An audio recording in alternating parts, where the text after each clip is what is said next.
man, Ray Bryant, is looking for what he thinks is his own grave. For somewhere in this cemetery lies soldier Reuben Stafford, died 1879. Can Bryant, as he claims, be Stafford reborn? What else can explain the way he relives a dead man's life under hypnosis?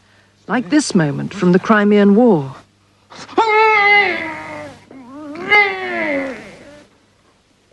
Off to sleep.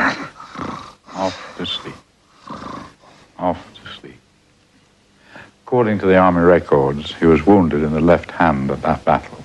Can Bryant, can we all have lived before? Mysteries from the files of Arthur C. Clarke, scientist, writer and visionary. The scientist who invented the communications satellite, the writer of 2010, and now in retreat in Sri Lanka, the visionary who ponders the riddles of this and other worlds.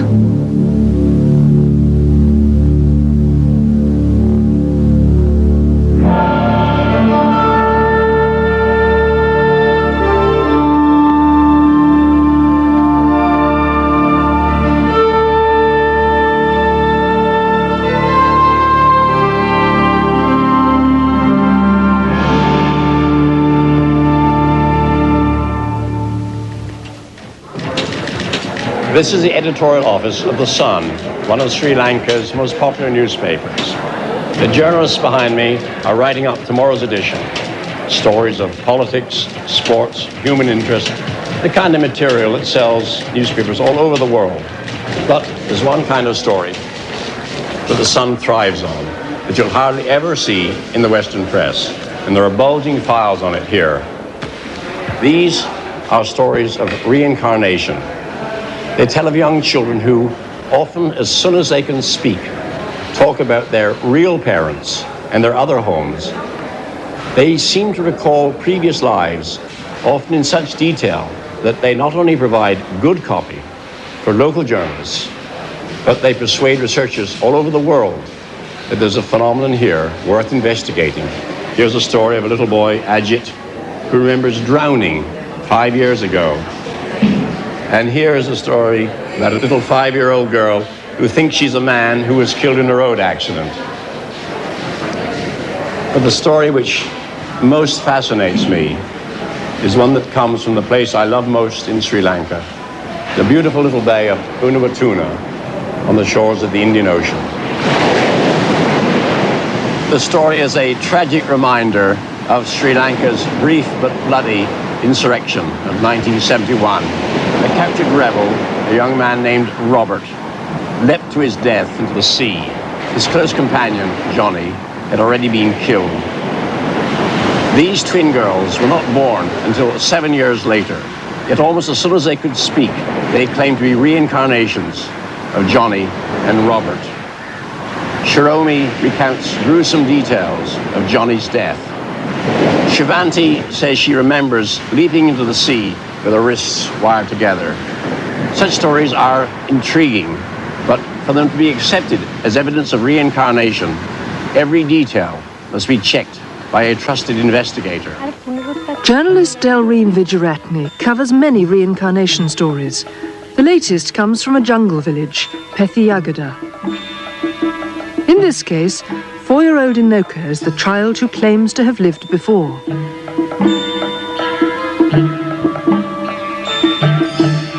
The story goes that when she first began to talk, Inoka told her mother, Rita Sriyani, that she had another family. They lived in a town called Minawangada. She claimed to remember having 2 sisters and a brother. They lived in much less primitive surroundings. Their house had running water and electricity.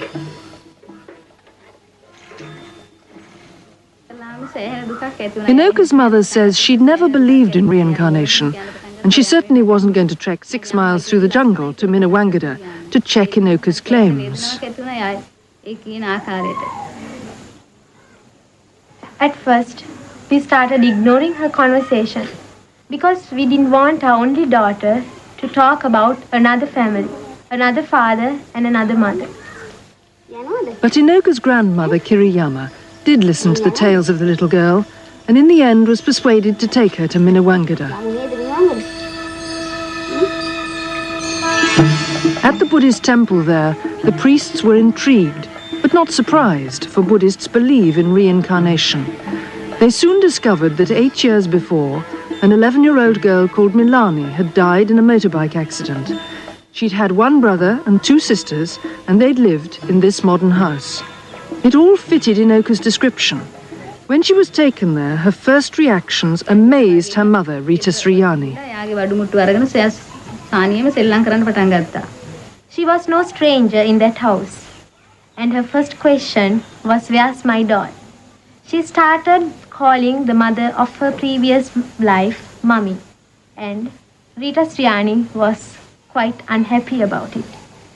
And she was asking for all the toys of her previous birth. Today, Inoka frequently makes the journey to Minawangada.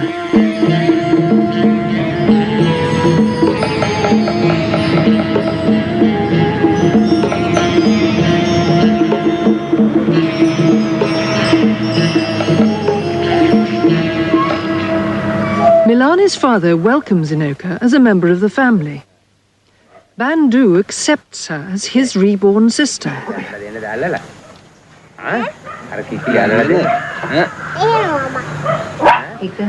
The girls say Inoka knew their names the first time she came to play.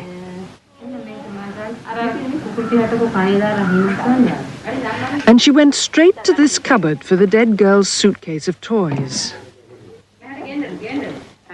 She identified Milani's photograph as my picture, and she calls Mrs. Godagampala her real mother. And what difference did Inoka's arrival make to your life? I'm really happy because I had 3 or 4 children. I lost one and I got her back again. I see no other explanation to this story other than reincarnation.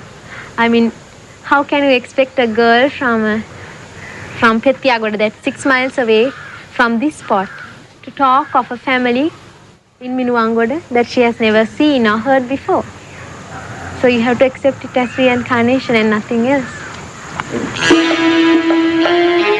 So the strange claims Inoka made when she began to speak have brought great happiness to a family that no longer mourns.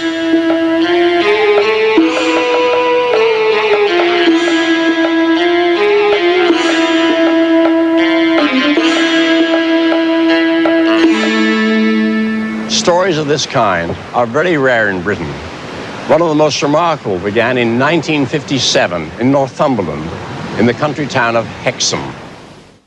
It was there one Sunday morning that tragedy struck John Pollock and his family. His 2 daughters and a friend were killed by a car on their way to church. Jacqueline was 6 and Joanna 11 when they died, but John Pollock did not despair while Hexham grieved. He believed that his wife would conceive twins, that the girls would be reborn. From the moment I knew she was pregnant, I believed that the girls would come back. And against all the doctor's predictions, Florence Pollock did produce twin girls. The first thing I noticed when I saw those twins was, we hadn't named them then, but the younger one of the 2 had a scar coming across her forehead down onto the bridge of her nose, which was the identical scar that Jacqueline, the younger one of the girls that had been killed, had had when she fell off a little tricycle when she was about 2 years old. Also, I mean, I didn't see at the time, but later, my wife said to me, it's an incredible thing, but she's also got the birthmark on her left hip that Jacqueline had. Jacqueline had a birthmark on her left hip, which was like a brown thumbprint.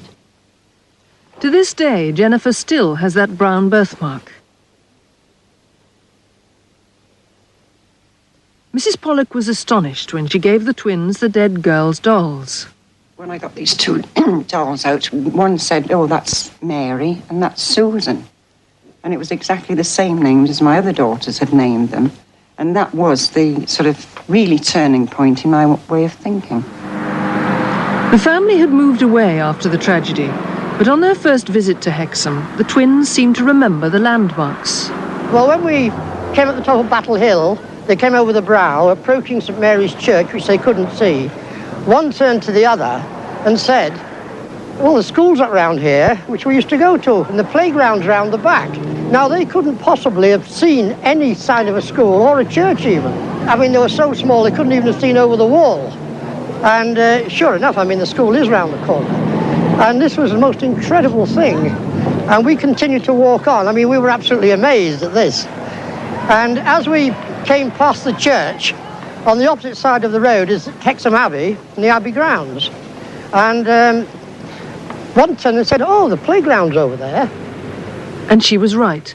The playground was over there, but they couldn't see it from where they were standing because the brow of the hill was in the way. So convinced were the Pollocks that their daughters had been reborn, that even the children's grave no longer held any sorrow for them.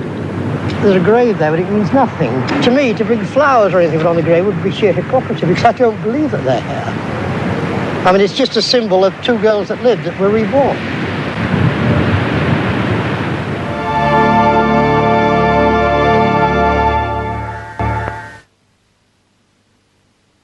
Such accounts of rebirth are rare in the West, where the most fruitful source of material is hypnotic regression. It was hypnotic regression that convinced Ray Bryant that he had lived before as Colour Sergeant Reuben Stafford, who fought in the Crimea and who's buried in this cemetery. Bryant hopes to find the truth in Preston. Fulwood Barracks is the headquarters of Stafford's regiment, the 47th Lancashire Regiment of Foot. Under hypnosis, Ray seems to remember living as Stafford, and many of his memories check out. There was such a person as Colour Sergeant Reuben Stafford of the 47th Lancashire Regiment of Foot. He did actually exist. We began to find army records which proved it. We found his death certificate. Stafford drowned in London in 1879, but 25 years earlier he fought in the Crimean War. In the regimental safe are dozens of letters crammed with details of the Crimean campaign. As far as anyone knows, they've never been published, so Bryant cannot have seen them. Colonel John Bird hopes to check Bryant's apparent memories against the facts in these letters. They were written by Major Richard Farron, second in command of the regiment. Every week he described to his mother the agonies of the Crimea. If I do remember what is in those letters, we still can't say that it really proves anything. We can't say that it's reincarnation. We can't say that it's inherited memory. We can't say that it's telepathy. We can't really say what it is, but at least it shows that something is there, and it is not all imagination.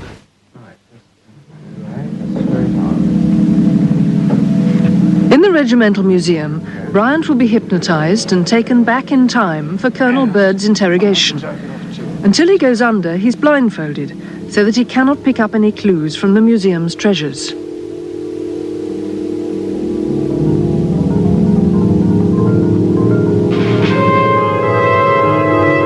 Before long, Bryant is unconscious and ready for regression.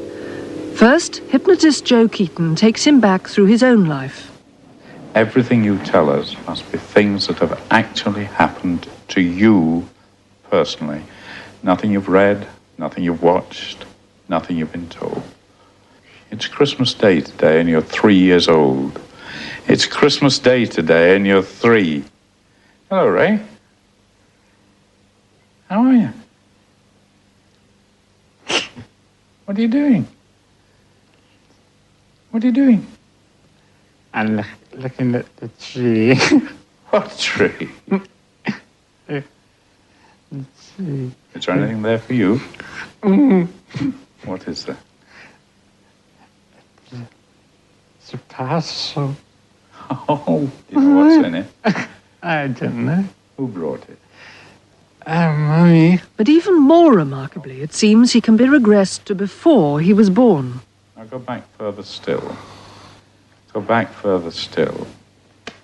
I want you to go back to the year 1855. It is the year 1855. In 1855, the 47th faced a bitter Crimean winter. Under hypnosis, Bryant seems to re-experience every hardship suffered by the ill-equipped infantry. And his accent has changed. Bloody cramp. Why have you got cramp? Because it's bloody cold.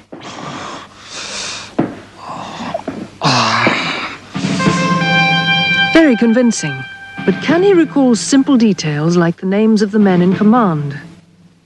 Can you give me the names of any of your officers? Lowndes, Captain Lowndes. There's company commander.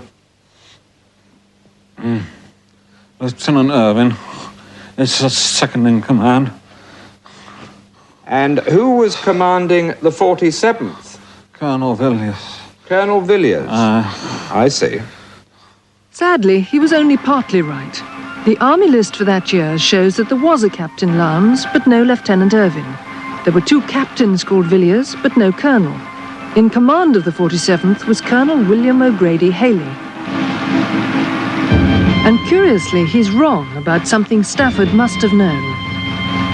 You carry a rifle? What sort of rifle?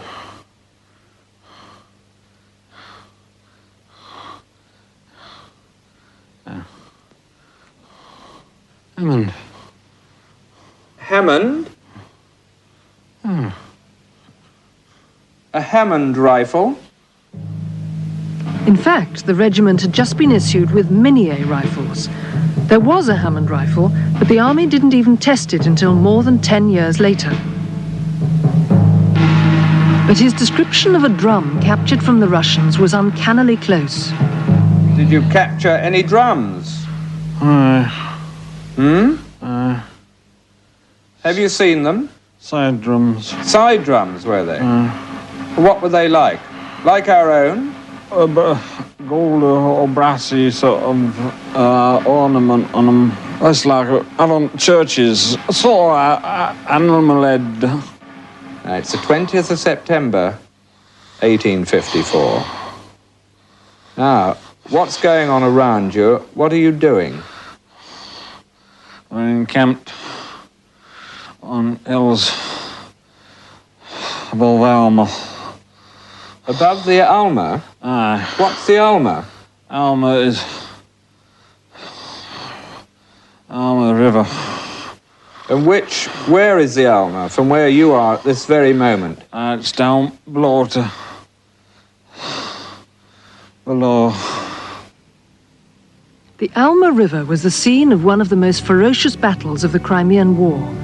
Bryant's description of crossing the river is so vivid, it's hard to believe he isn't there.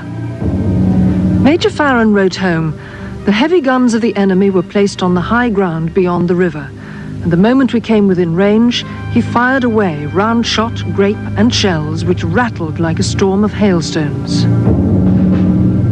You're crossing the Alma with your regiment. What's going on?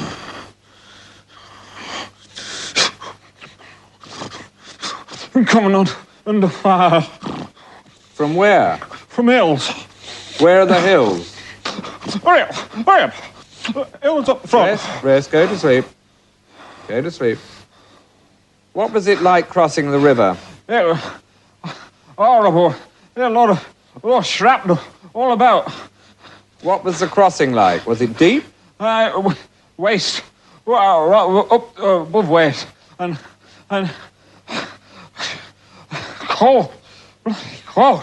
What's the ground like on your way up the hill at the other side, where you are now? Sand and mud. And it can't get the grip hardly. Farron wrote, "The river is a difficult one for troops to ford under fire. The banks were steep and precipitous and slippery with mud." Bryant's exactly right about the mud. It's an extraordinary performance. And yet he's got many simple facts wrong. So do regressions really provide evidence for reincarnation? The key to these regressions may have been discovered as long ago as 1906. Under hypnosis, a woman recalled intimate details of a past life as a medieval lady, Blanche Poynings, a close friend of Maud, Countess of Salisbury. However, the case was blown when she was re-hypnotized and asked where she'd obtained the information. She answered, from a book, Countess Maud, by Emily Holt. And here it is. The closing pages are an historical appendix about Blanche Poynings, born before 1349. It turned out that she'd read this book many years before, and although she'd completely forgotten it, the facts have lodged themselves in her subconscious mind. Under hypnosis, not only did she recall the plot, she wrote herself into the script. This amazing ability of the human mind to remember, yet to forget that it is remembering, is called cryptomnesia. These secret memories, when triggered by hypnosis, can sometimes be so vivid that they're mistaken for reality. A remarkable case of cryptomnesia was shown by a Finnish teenager in the 1960s. Lisa spoke no English then, but when Dr. Reimer Kampmann regressed her, she described life as an innkeeper's daughter in medieval Norfolk and suddenly burst into song in English. Summer is a common and loud sing cuckoo.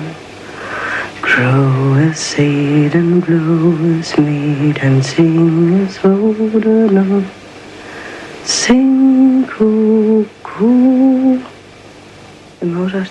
But how had she learned an English song? Kampmann hypnotized her again and asked her. She said from a book, The Story of Music. She'd seen it in the library. One glance at this page and this old English song, foreign words, music and all, were imprinted on her mind. Since then, she has learned English and a distrust of hypnotic regression. I think it is nonsense. And if we think these personalities, I have had many, it's not a question of reincarnation. It's just productive imagination. That's my opinion. We're all bombarded with masses of information from radio, TV, movies, books. People who claim to have lived past lives may have unconsciously absorbed the facts and stored them somewhere in the recesses of their minds. What these stories of reincarnation do prove is that our brains have a truly amazing ability to store huge blocks of information and to reproduce them with complete accuracy. This seems to me almost as amazing and as improbable as reincarnation itself. And just in case you do live again, you can be sure of an invitation to come as you were to the Los Angeles reincarnation party. Her Majesty, Queen Isabella of Spain.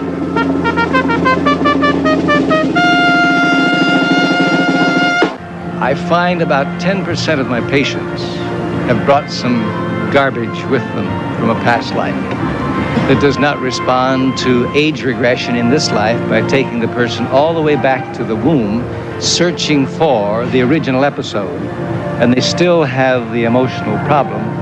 Then there's only one place to go to, and that's to a past life, and there I find it. Case history after case history. There is something to this.